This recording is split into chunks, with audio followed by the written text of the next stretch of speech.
You're listening to the ESO Network, your station for all things geek.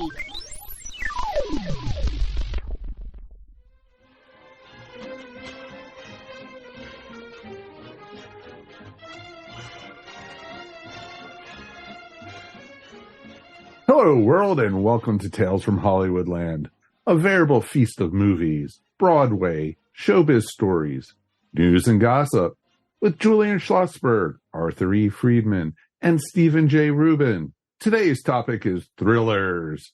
And now, here's Julian, Arthur, and Steve. Hey all, I have to say as a little bit a note at the beginning, since we've already done shows on Alfred Hitchcock and Billy Wilder, I think, and horror thrillers as well, I think we're going to stay away from the master of suspense on this show, and we're going to stay away from the wonderful Billy Wilder and the horror thrillers, and we're going to focus on 12 million other thrillers that obviously have tickled our fancy over the years. It's a very, very important genre in Hollywood. In fact, I think in many ways, the U.S. kind of leads the world in our thrillers. I think it's one of our best genres. My first encounter with the thriller goes back to the year 1960. My parents took me for the first time to Las Vegas. We stayed at the Sands Hotel, and I had just seen the original Ocean's 11. And I was so enamored with that movie that when I arrived in Las Vegas, I thought I was on a giant movie set because everything I was seeing had just appeared in the movie. In fact, on the marquee of the Sands Hotel where we were staying was Frank Sinatra, Joey Bishop, Peter Lawford, etc. And I was thinking about Ocean's 11 the other day. It's not exactly a tech thriller because the technology is very rudimentary in it, but the concept of taking out the casinos by switching the emergency light system with a device that opens the doors in the cashier's cages was kind of techie for its day. And I thought that original movie was just a lot of fun. You guys obviously remember it well. Oh, sure. It was terrific because these were the coolest guys we knew. Dean Martin, Frank Sinatra, these guys were it. So the fact that they were all in the same movie, that was really exciting. And that was the first of other movies they made together. But as Marty Scorsese always points out with Ocean's 11, he always said, it's not like that it's a great movie, but the second half of that movie is like a time capsule of Las Vegas of 1960. And it is. And, it is a thriller. The second half for sure. Oh, sure. And there's kind of a ticking time bomb with the Richard Conte character, Anthony Bergdorf, who has a heart condition. And you're just waiting for something to go wrong with Anthony Bergdorf. And we kind of know, if you haven't seen the original Ocean's 11, we won't spoil it for you here. Never the luck. Right, Steve? Yeah. Exactly. And also the movie sports some great cameos. Shirley MacLaine at the time was working on The Apartment for the aforementioned Billy Wilder. And she got some time off to come play a cameo of a somewhat inebriated guest at the hotel who's rescued by Dean Martin. And apparently they offered her a car for her performance. She got a brand new car. And Dean Martin, who had so many recordings and so many big hits, one of, if not his most lasting hits, comes from Ocean's 11, which is a little song called Ain't It a Kick in the Head. Oh, right. Great song. Yeah, great song. It still plays. Talking about thrillers, we all have our favorites, and there's so many of them. I went to a screening room in 1975, in the fall of 1975, to see a movie called 3 Days of the Condor, which came from a book called 6 Days of the Condor, whose rights were purchased. The book was published in 1974, only a year earlier. And the rights were published by a gentleman named Stanley Schneider, who I kind of knew. He was the oldest son of Abe Schneider, who was the president of Columbia Pictures for years. Great man. Stanley Schneider brought together Sidney Pollack and Robert Redford, who was so hot at that time. He had just come off of The Way We Were 2 years before. A little while before that, there was Butch Cassidy and Sundance Kid. So we had this big star, as big as you could possibly get. And they put together a great script based on 6 Days of the Condor. So when I looked at this picture in the screen room, there were probably 10 guys sitting there with me. When you hear about thrillers that push you on the edge of your seat, this thing put me on the edge of my seat 5 minutes in, and anybody who sees it would understand that. I mean, something happens early on in this movie that blows your mind. Great movie. Max von Sydow is in this movie. Talk about a cold character. My God. Hey, he's from Sweden. He has to be cold. He was just great. The whole sequence of the way these people were killed. And to also understand that at that time of release, Vietnam was winding down. You had that happening, and you had Watergate I think, behind us. So you had this kind of whole thing in our society of who do you trust, and do you trust these people, and all this kind of stuff, which is unfortunately so true. And that played into the 3 Days of the Condor, into the plot. Great cast. Cliff Robertson, Faye Dunaway was very hot at the time. Von Sydow, of course, and Redford above all. This picture had a heartbeat, and I swear I sat through almost the entire movie on the edge of my seat. Interesting thing about 3 Days of the Condor is that you won't see it on any lists of top 10 great movies, top 20 great movies, but I'm here to tell you, I believe it's one of the greatest movies of all time. And that's my 3 Days of the Condor. It still plays beautifully whenever you watch it. And I have to say the first 20 minutes just completely grabs you. And I love his performance of it. He's just a book reader, a guy who reads books for the CIA, and all of a sudden becomes kind of a field agent because he has to survive all these multiple conspiracies. You're right, though. I think this was at a time when nobody trusted the government anymore or any of the organizations. And I think that Cliff Robertson, who's basically a decent guy in the movie, being the deputy head of the CIA in New York branch, but you don't know if what he's doing is wasn't it great? Wasn't it great at the beginning of the movie when Redford goes out for the coffee, and it's a rainy day, so he's running through the back alleys and to get to this store to get the coffee and donuts to bring back for everybody at the place. What a setup for what took place when he got back. Oh yeah. One of the things that's so interesting about most thrillers is that and the reason you're on the edge of your seat if they're good is you're not sure what's happening. It's been set up so that you just don't know. And that leads me beautifully into Charade, a film that I adore, that was directed by Stanley Donen. And the title tells you everything. Right off the bat, the life is almost a charade. Everything that you're going to see in this movie, you can't necessarily trust. There are very few movies that I can think of, guys, that are a thriller with romance and action and violence and mystery and comedy. There's real comedy in Charade. And that's a very strange combination that we did say Hitchcock could do as well. Many people think Stanley Donen, the director, made the biggest Hitchcock movie without Hitchcock. But here's an interesting story, I think. The movie started out in a script by Peter Stone called The Unsuspecting Wife. No studio wanted it. Every studio passed. Peter Stone's agent was a very famous agent named Robbie Lance. And Robbie Lance said, why don't you novelize it? Make it a novel. And they made it a novel. Red Book, a famous magazine of the time, picked up and excerpted, and Stanley Donen read it and wanted to make it. And that's how it became. Now, it was interesting for Stanley Donen to direct this because here's a guy who's known for basically musicals at that time. He's done Seven Brides for Seven Brothers, Singing in the Rain, Funny Face. So he's done a lot of musicals, and he's also done light comedy like Indiscreet. But he wanted to do this, and he wanted to make a thriller, and he did. And he put together a hell of a cast.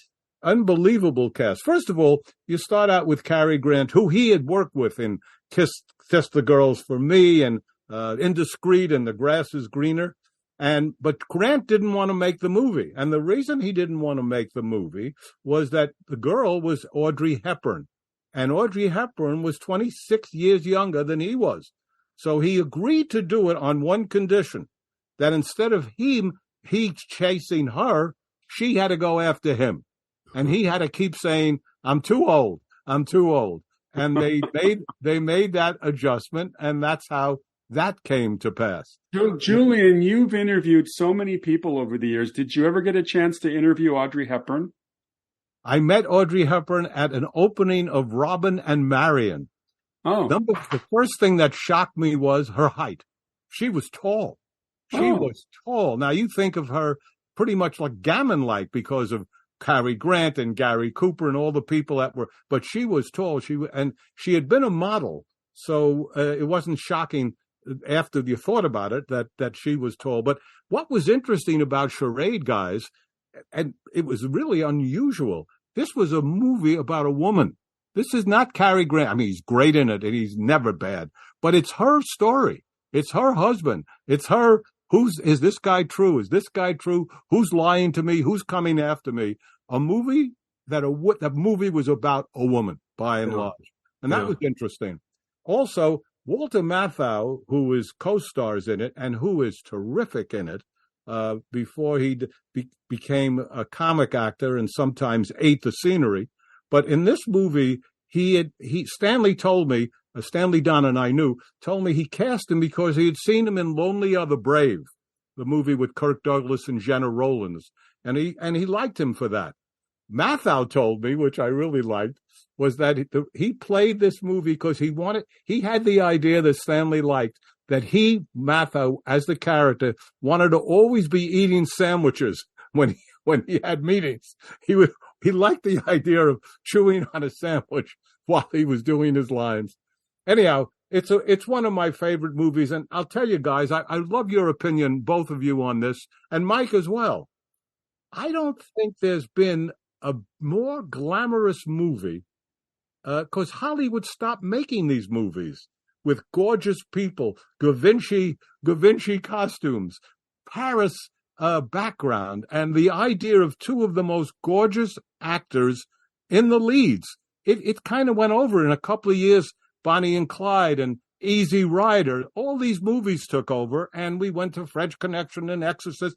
But the glamour, this kind of excitement, is pretty much gone. Norman Jewison made a movie called The Thomas Crown Affair with Steve McQueen and Faye Dunaway that was very glamorous.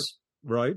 Well, I'm not saying it's the only one, but it may be one of the last. Yeah, one of the last big Hollywood features to feature a big cast in kind of that vein was the original Airport, which Ross Hunter did in 1970, which had a little bit of, not so much the glamour, but it had the big Hollywood cast, of all-stars, etc.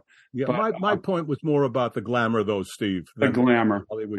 I'll tell you guys one quick story. As you all know, the three guys who go after, beside what I don't want to say who, no spoiler alert, who the bad guy is, but three guys that are obviously bad guys are played by James Coburn, George Kennedy, and Ned Glass. And George Kennedy told me, if you may remember, he had an arm missing. He had a hook for an arm in that movie. And he was a terribly mean guy. And he told me he never wanted to do that again. He had children growing up, and he wanted to be a good guy. Uh-huh. And the reason I thought of it is what Steve just said. He's the guy who saves the day in Airport. He was also the bad guy in Lonely Are the Brave, who Kirk Douglas hits with his rifle butt. No, exactly. I've heard Airport described any number of times as a big television movie of the day that just busted through, and everybody's, the book was so big, and it was so big. However, I'll discuss right after Steve talks about a movie that had a great book, became a great movie, and didn't sell at the box office, named Day of the Jackal. We'll talk about that. Steve, go ahead. You got something to say. Well, I go back a few years. I go back to the year 1950 to a movie that I've seen multiple times, a black and white film directed by John Huston called The Asphalt Jungle. Yeah. And the Asphalt Jungle is a movie you can watch today or 100 times, and it still is the kind of the blueprint for the crime movie where you have this huge plan, not unlike Ocean's 11 later, where they come up with a huge plan, but it's just a classic crime movie based on a book by W.R. Burnett, who was a great writer of the 1940s. Later co-wrote the screenplay to The Great Escape, which also featured a big ensemble. But the Asphalt Jungle is considered one of the first, what they call film noirs, black and white movies with all those shadows and the great black and white photography. And I was reading that Dory Sherry, who was running MGM at that time, did not want Sterling Hayden for the lead. They felt that he was just some unknown guy. And the character he plays is Dix Handley, who is referred to by one of the police chiefs as a hooligan. There's a lot of slang in this movie. This is very, very 1950s. Has a great cast. Sam Jaffe, who we all knew from Gunga Din, that classic, plays Doc Riedenschneider, who is the mastermind for this plot to rob a jewelry store in a Midwest city. I think they shot part of it in Cincinnati, so it is the Midwest. Although I'm sure a lot of those locations were also replicated in L.A. But it's such a good movie. And Arthur, what's the name of the guy who plays the attorney? It was in Asphalt Jungle. Asphalt Jungle, yeah. John McIntyre, maybe? No, John McIntyre played the police chief, but the guy who plays the attorney, I'm forgetting his name. The very elegant attorney who is going to be the fence. Louis Calhern? Thank you. Louis Calhern is just marvelous as this duplicitous attorney. And he was Julius Caesar, remember? Right. That's right. 3 years later, exactly. And the executive suite and so many other pictures. You know, Marilyn Monroe is in that picture for what, 5 minutes? Yes. The fact of the matter is, if they could have bottled Marilyn Monroe in those days, there'd be no need for any of these ED pills, no Cialis, no Viagra. You get a bottle of Marilyn Monroe. She was incredible in that 5 minutes. I got a great quote here that was quoted by Eddie Muller, because Marilyn went through a number of auditions. They didn't just grab her. She was a virtual unknown. Lola Albright was cast in the role at one point, and then she got knocked out. But John Huston said, according to Eddie Muller, that Marilyn Monroe was one of the few actresses who could make an entrance by leaving the room. So actually, I thought I had invented a line about someone boring by saying, when he comes into a room, it's like two people leaving. Yeah. Well, there's a little movie that Stanley Kubrick made, respectful, called The Killing in the 1950s. Yeah, that's his first movie. Talk about a thriller. Woo. Once again, and I think Sterling Hayden's in that too. I think. Yes, he is. He is. Julian and the little guy, the little guy who was in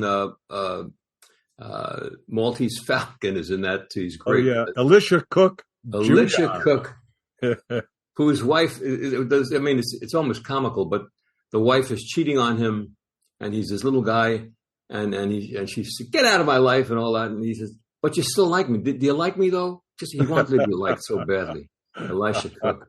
So there's a scene, Asphalt Jungle, great movie. There's a scene in the movie where John McIntyre is who plays the police chief, is talking to all the reporters about the importance of police, and he goes into the radio room and then starts turning off the radio calls until there's all silence, and he says, "What would it be like without any police?"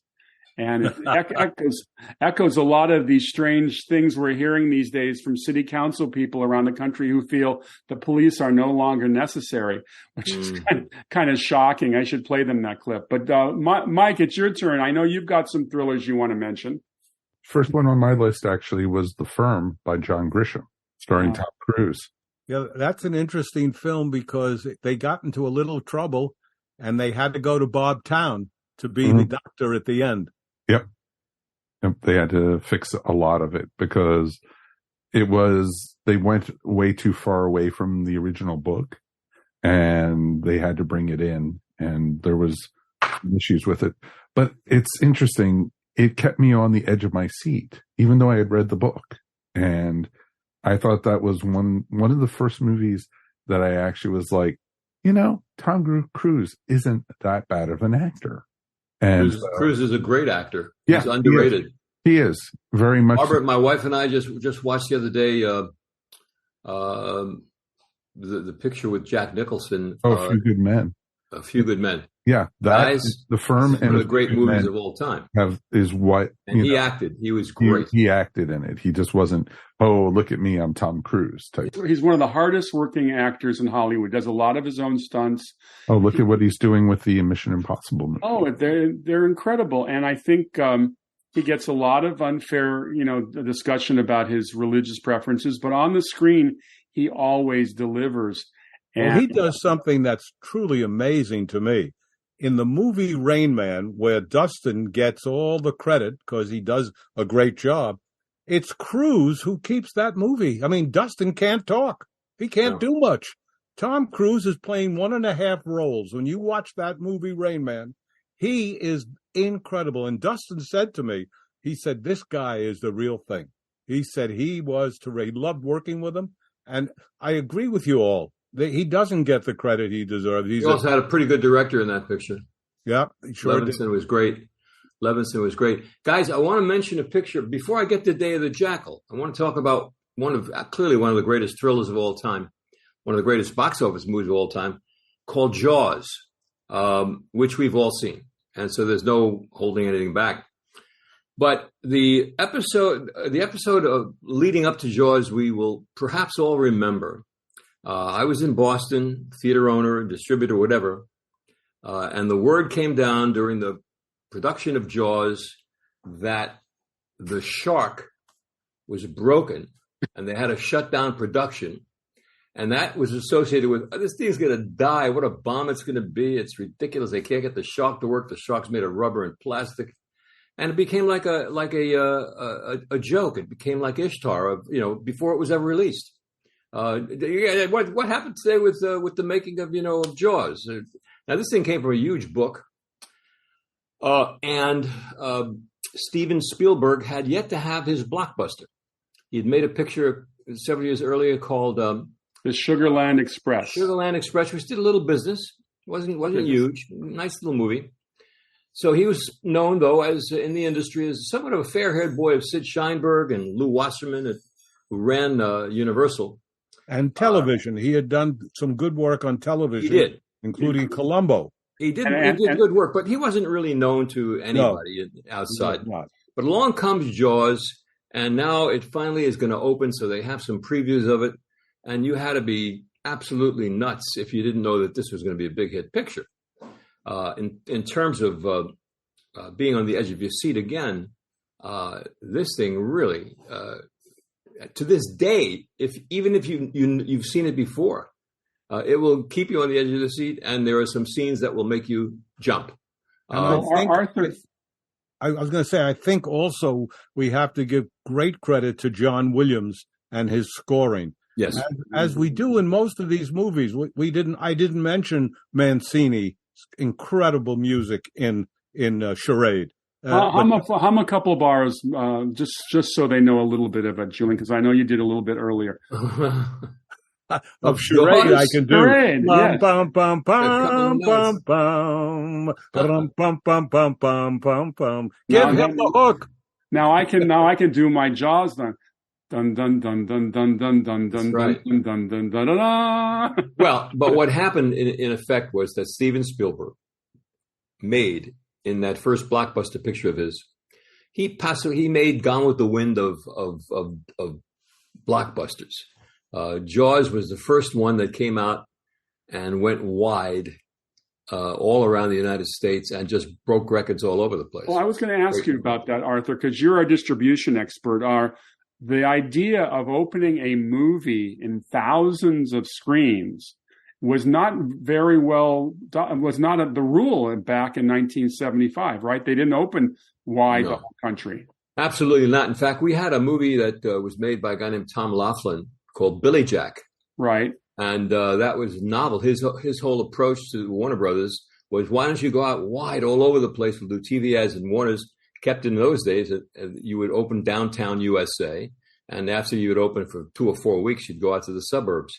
So Tom Laughlin had that, and that he didn't get his way, and they went the old-fashioned way with Billy Jack. He sued them, and in return, he got the rights to distribute the movie for 2 years or something like that to prove his point.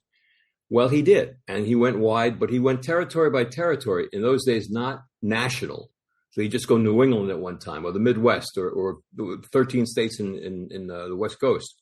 And he, of course, proved that by having TV ads run all over the place and crossing into each other's areas, it worked. Along comes Jaws, and they went wide. What everybody sees today is every movie goes wide at this point, meaning going wide, going in every theater in every town, city, state in America.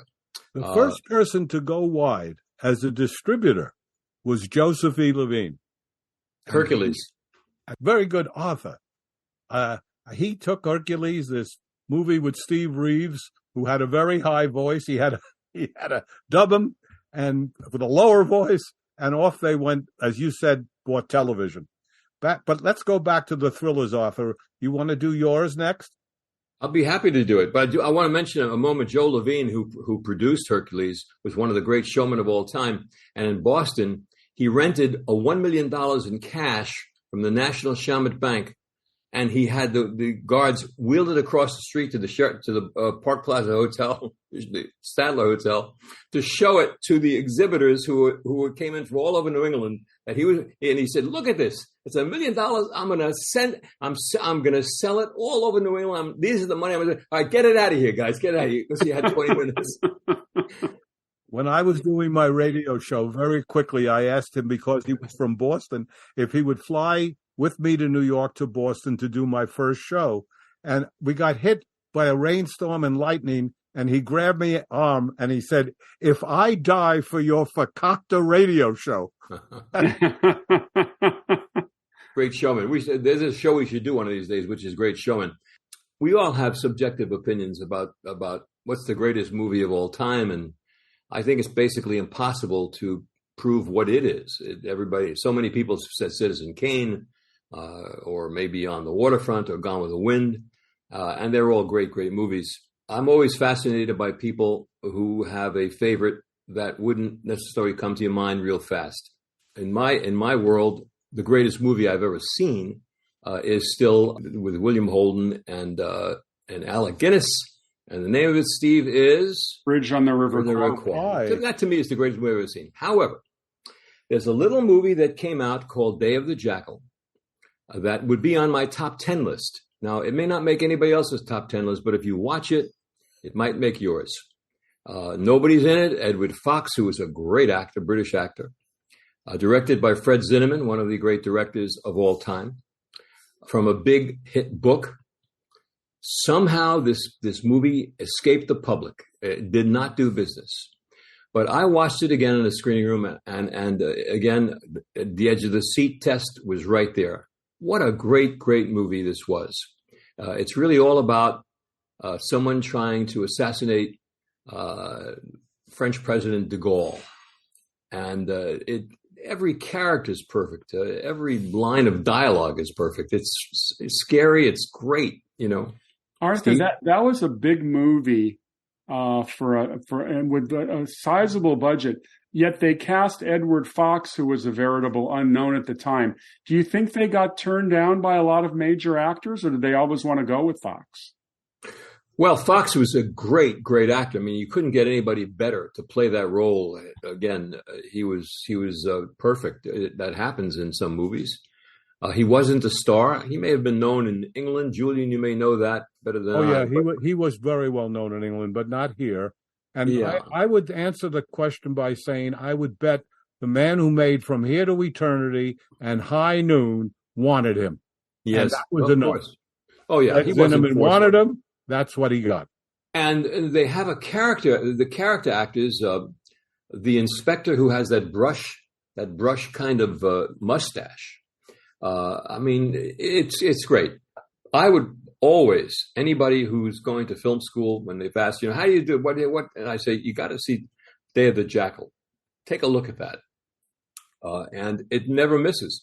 But somehow, again, people never caught on to it in the theaters, and it went the way of other movies.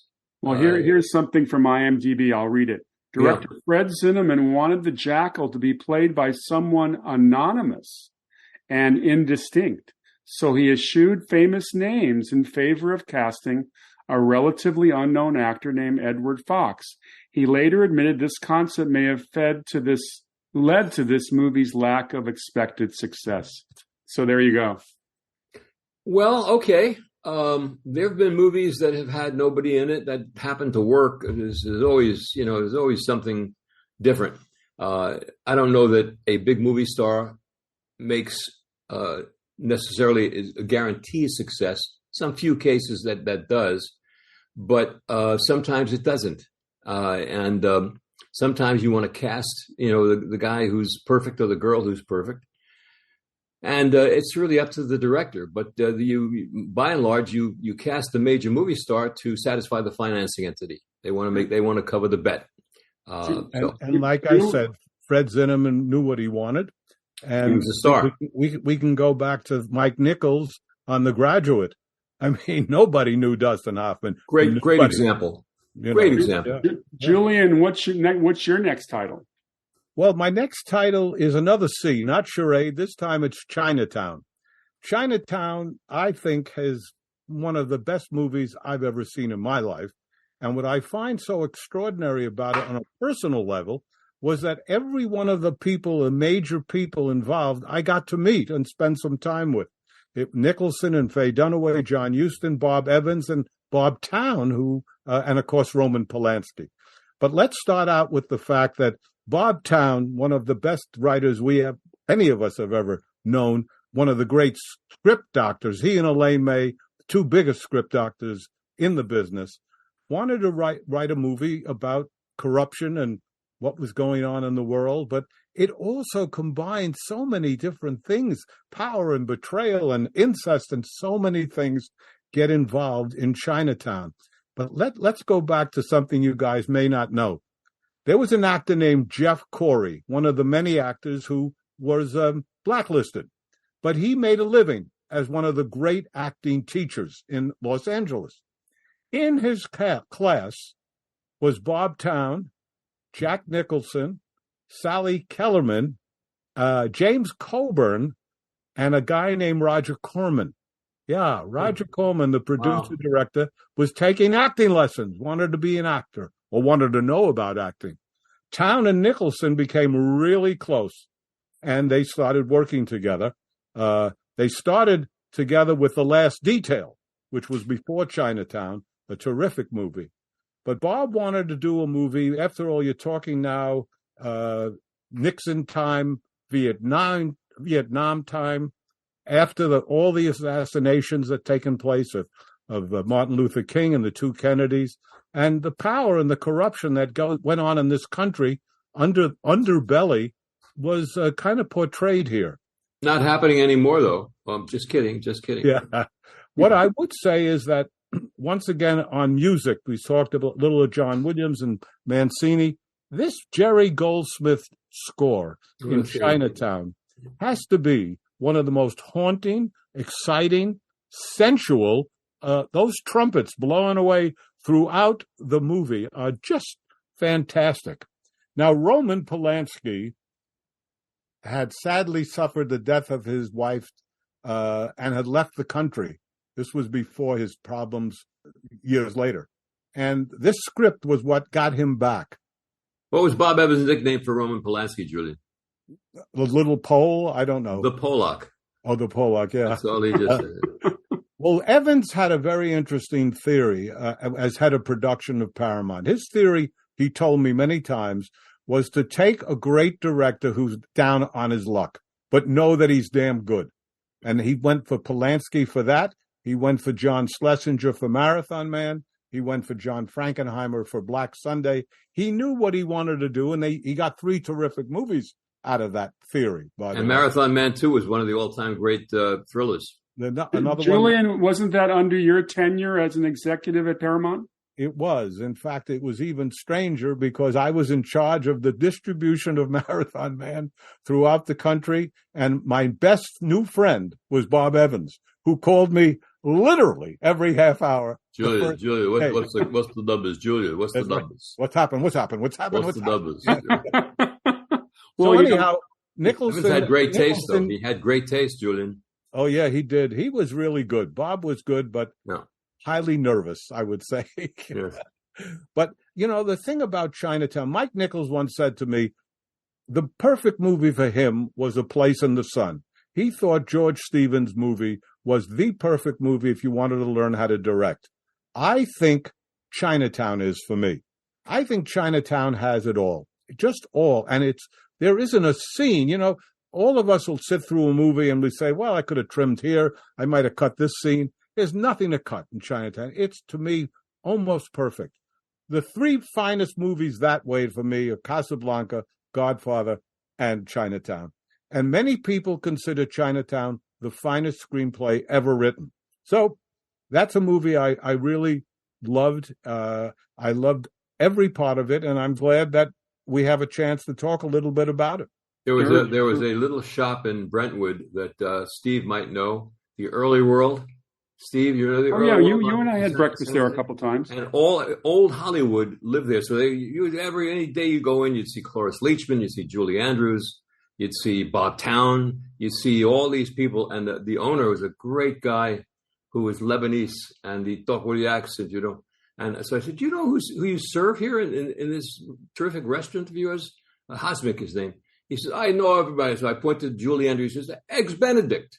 That's what, You knew them by the name of Bob Count. Scrambled eggs with bacon with a nice English muffin on the side. Well done.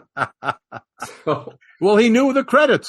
So in 1988, I get a call from my friend Craig Moderno, who was a journalist in LA. He says, there's a screening at Fox today. We got to go see this movie. And I said, what is it? It's called Die Hard. I said, So I go to see a private screen. I mean, it was a few of us in the screening room at Fox. And talk about a movie that blew out the stops on thrillers. Bruce Willis had no movie career at that point. He was known principally as a TV star of the Sybil Shepherd series called Moonlighting. Yeah, Blind Date. But I think Blind Date is later. I think so. But anyhow, was it successful? Blind Date? I don't think so. Fair. But anyway, they had a list of actors who were up for the role of John McClane in Die Hard. Richard Gere, Sylvester Stallone, Harrison Ford, Arnold Schwarzenegger, Clint Eastwood, Robert De Niro, Charles Bronson, Don Johnson, Burt Reynolds. Even Michael Madsen was considered for the role. But I would argue that they picked the perfect actor to play John McClane. McTiernan and Bruce Willis realized halfway through production they had to change the character of John McClane a little bit to make him unhappy with himself. So there were little touches they would give to the movie to show him they didn't want to portray John McClane as a superhero. They didn't want him to be kind of one of those Schwarzenegger, just superhero types. They wanted to be more of an everyman. So he's having problems with his wife, and that's what starts out the show. As you recall, he goes up to Nakatomi Plaza. He enters a big party. He meets his wife. They're somewhat estranged because she wanted this job, and he's back in the East Coast. And then the terrorists arrive. They're not really terrorists. They're thieves because they're going to rob the Nakatomi Plaza. I was working for Showtime back in 96, and Alan Rickman is doing an episode of Fallen Angels. And I got to talk to him for a second. I said, Alan, what was it like working on Die Hard? He said, noisy. Yeah. Just on a personal note, I was staying at the Century Plaza Hotel when they shot on Sunday night, they shot the scene of the helicopters over Century City. Right. It was ridiculous. But Bruce Willis is a classic example of what Julian referred to before with Dustin Hoffman in The Graduate. Bruce Willis in Die Hard. Edward Fox didn't work. He was perfect. He was as perfect in that movie, as was Bruce Willis or Dustin Hoffman. Those pictures worked. Day of the Jackal did not, unfortunately. But Bruce Willis, classic example. But at least Bruce Willis was a TV star. Edward Fox and Dustin weren't known at all in a country. Bruce Willis made him a movie star. Sadly, today we know that Bruce Willis has retired from acting because of some brain issues. During Die Hard, there's a sequence where he's fighting somebody, and he's under a plexiglass table, and he has to fire a gun to shoot the guy who's walking on the table. And apparently the special effects guys who were doing the loads for the blanks and these gunfire, they wanted them to be really noisy. But apparently because he was shooting under a plexiglass screen, the noise was amplified, and Bruce lost most of the hearing in one of his ears from that sequence. So that was pretty awful. The movie was based on a novel by Roderick Thorpe called Nothing Lasts Forever. And at one point, Clint Eastwood owned the rights to the book, but they never did make the movie with it. And of course, Die Hard spawned 4 sequels, and they're not all terrific, but some of them are great. And he was just wonderful. And the only reason he was able to do it was because he was shooting Moonlighting at the same time, and Sybil Shepherd got pregnant and had to take 10 weeks off from Moonlighting. So that's when they were able to make Die Hard. And there's some other funny little asides. One of my favorite sequences is he's barefoot in the movie because he was taking off his shoes in the early part of the movie. And at one point, Alan Rickman's guys, they shoot out all the windows and glass doors, so the floor is completely covered with glass. So Bruce, they fitted him with some rubber shoes that would allow him to run on the glass, which I thought was kind of interesting. It's hard to have this conversation, I think, leaving out one of the great thrillers ever, called All the President's Men. No killing, no things like that. But boy, was that ever a thriller. What a great movie, All the President's Men. Want to talk about that? I would love to. Yeah. As you said, we've all produced movies and tried to get movies produced. And this is an example of Robert Redford's obsession. He wanted this movie. The studio didn't. They didn't want a political movie. And as Arthur just said, there's no romance, there's no violence, it's not what people generally go see. And political movies, by and large, fail. The history of them are pretty bad, by and large. So they didn't want to do it. Redford wanted to do it because the two, quote, unknown reporters, Carl Bernstein and Bob Woodward, he wanted 2 unknown actors. He wanted to make a small little movie. And finally, his obsession, Redford's, got him to go to the Madison Hotel across from Washington Post and go month after month with Dustin and without Dustin Hoffman, who was his co-star, to watch what it was like to be in a newsroom, to duplicate the newsroom, because the Washington Post, Kay Graham, the most courageous publisher of our time, was willing to let them make the movie, but not be at the Washington Post. So they absolutely duplicated the Washington Post on a studio, on a sound set. But Redford wanted to make sure that he got this movie made. He did everything he could. And finally, they said, you have to star. You have to be in it. So he goes and he meets with Woodward, and Woodward says to him, Bob, I'm a boring guy. I'm not a very interesting guy. And Redford says, well, that doesn't start helping me in the role, but we'll see. He said, I want to make a mystery. That's what I want to do, Redford said, because you also have, the ending. This is a movie, the ending. Nixon's out. But still, the movie works on so many levels. Now, when Redford was a kid starting out in the business, he was in the Iceman Cometh with Jason Robards, who was the star. Jason Robards befriended him, and Redford, wanted to pay back because Robards sadly had been a drunk and had wrapped his car into a tree and was in terrible shape, and no one wanted to hire him because they were afraid of his drinking. and Redford got him hired. Ben Bradley, who he played, Ben Bradley wanted George C. Scott to play him. Robards looked something like Ben Bradley.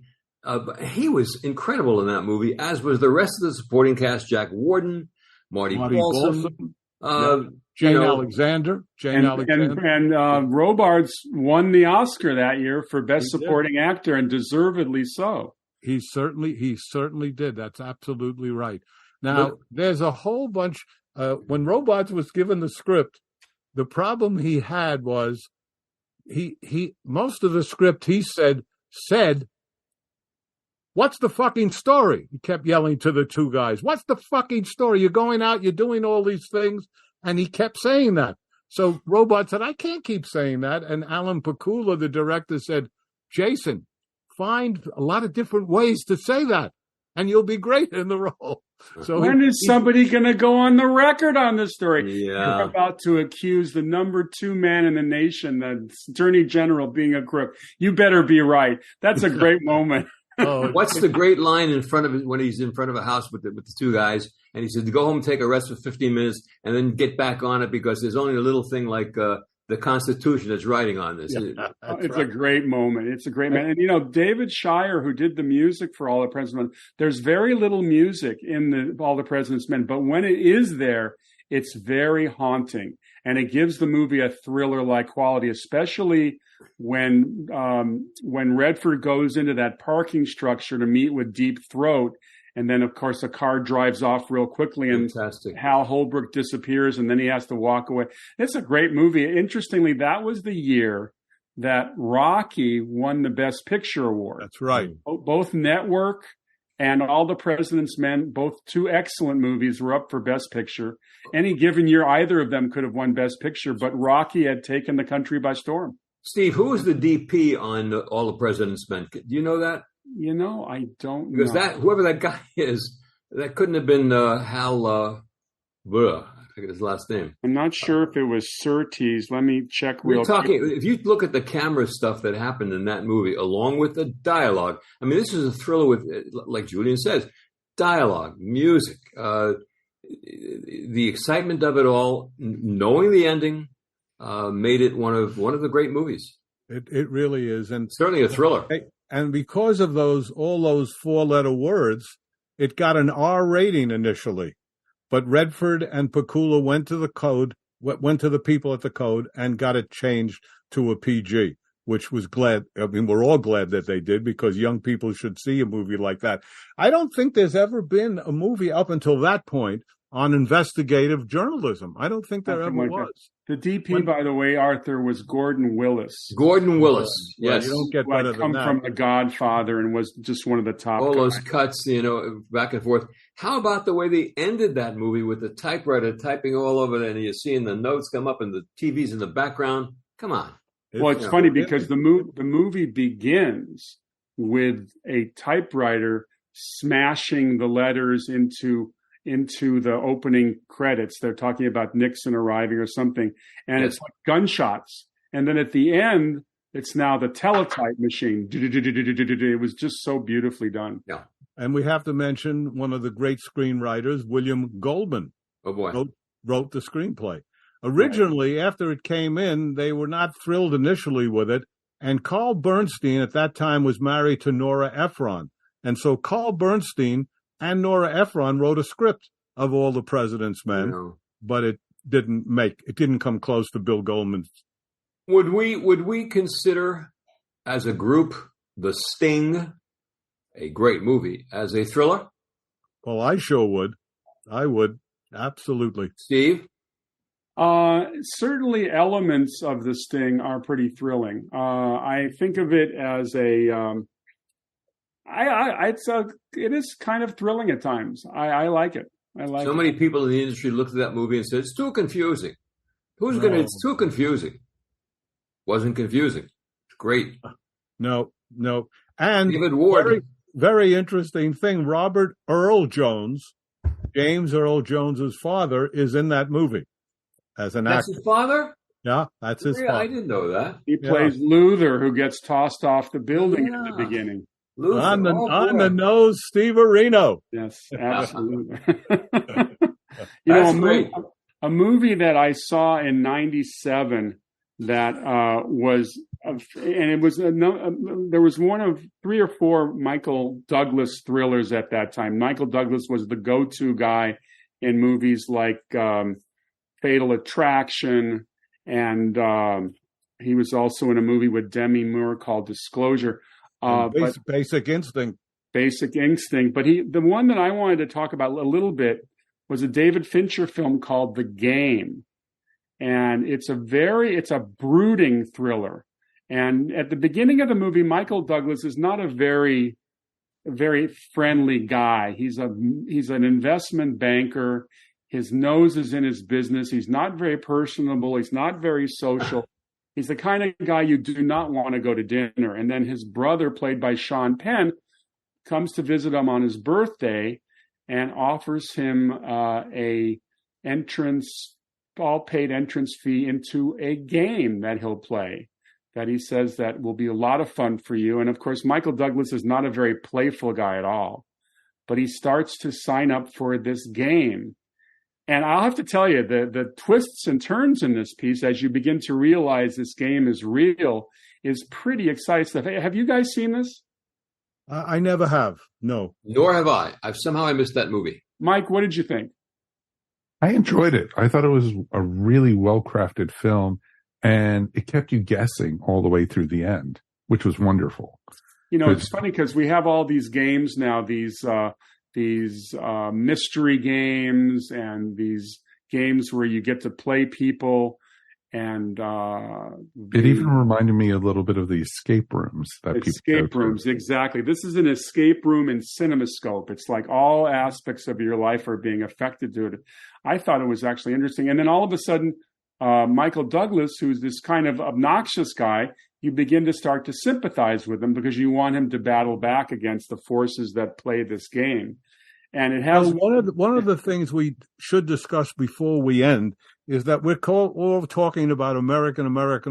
There are 3 sensational French thrillers that I think most of us have seen: Diabolique, Rififi, and Wages of Fear. 3 terrific films that have you on your edge of your seat on all 3. So how about Z? And Z is another example. That's right. Wages of Fear was remade by William Friedkin as Sorcerer, which has to be one of the worst titles ever in the history of film for that movie. I mean, after having done The Exorcist, you naturally... And French Connection. And the French, but particularly The Exorcist, if somebody says Friedkin's doing Sorcerer, you're figuring it must be supernatural. And where would you rate a title called Kaleidoscope? Kaleidoscope. I remember the title. We're showing bad titles. Yeah. Well, my favorite bad title of all time is Mel Brooks' Life Stinks. Yes. The couple on Friday night says, "Honey, what do you want to go see? Let's go see Life Stinks." I don't think so. And if there ever was lobbing it into the critics to say Life Stinks. Yeah. Right. Hey, guys, I worked on the campaign for a movie called Rad, R-A-D, which was about BMX bicycle racing, not a thriller. And every other review was Rad is bad. Rad is bad. Some of the guys had seen Howard the Duck and came out of Howard the Duck and said, "We now know what Ishtar means. It means Howard the Duck. That's what it means." Well, Ishtar, I will have to defend to say that the New Yorker has called it a maligned masterpiece. But the title is terrible. However you look at it. Yeah, well, she wanted Road to Ishtar, and Warren did not want it. Yeah. Warren Beatty didn't want it. Talking about reviews, here's my favorite. Gene Shalit reviewing The Adventurers. This is what he says. The Adventurers is a mammoth movie, and that's why the mammoths are extinct. Speaking of Warren Beatty, just very fast, this has been in the news this weekend. So Barbara Streisand has written this book, a 1,000-page book of her life. She's done an autobiography. So she tells everybody she slept with and all kinds of stuff. And they asked about Warren Beatty. And so she said, I'm not sure. I think I did. She wasn't sure of it, which is great. Streisand is special. Anyway. By the way, he did a terrific thriller called The Parallax View. Yep. With Alan Pakula. Alan Pakula again. Which is definitely a movie inspired by all the assassinations. And he plays an investigative reporter. I thought Hume Cronin did a terrific job as his boss in that movie. And they're investigating some conspiracies regarding an assassination, like the Kennedy assassination, but certainly fictionalized. It took place, I believe, at the top of the Space Needle in Seattle. Thrillers are a great genre in movies. So many to speak of. We did a lot, I think, tonight. Did a lot. We did. Yeah. We did. One other one I want to mention real quickly is Matthew Broderick in War Games, which was 1983, which was one of the first movies to feature computer hacking, which apparently when War Games came out in 1983, the government was so affected by its message that they started coming up with legislation to prevent hacking, which was unknown at that time. Yes. The movie actually did some good for the anti-hacking industry. Want to take us out, Stevie? As I always like to say, if you love this show, which we hope you do, and why don't you subscribe? It's free, and we're available on Apple, Amazon, Spotify, or wherever you get your podcasts. We're also now available on Facebook and Instagram. We would love it if you would tell your friends and family about it. And if you have ideas for shows, I mean, we're always coming up with new ideas, but sometimes we like to hear from our fans, and you can reach out to us. We have a Gmail address, Tales from Hollywoodland @gmail.com. And we have a lot of fun when we interact with our fans because we're all big movie buffs as it is. How about a 5-second joke? George Washington's dentist who said to him, "The teeth don't look bad, knock wood." That's what he said, Steve. All right.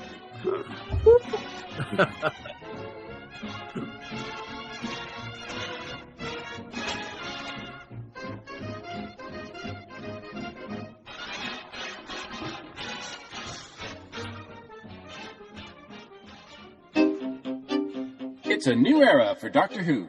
Life depends on change and renewal.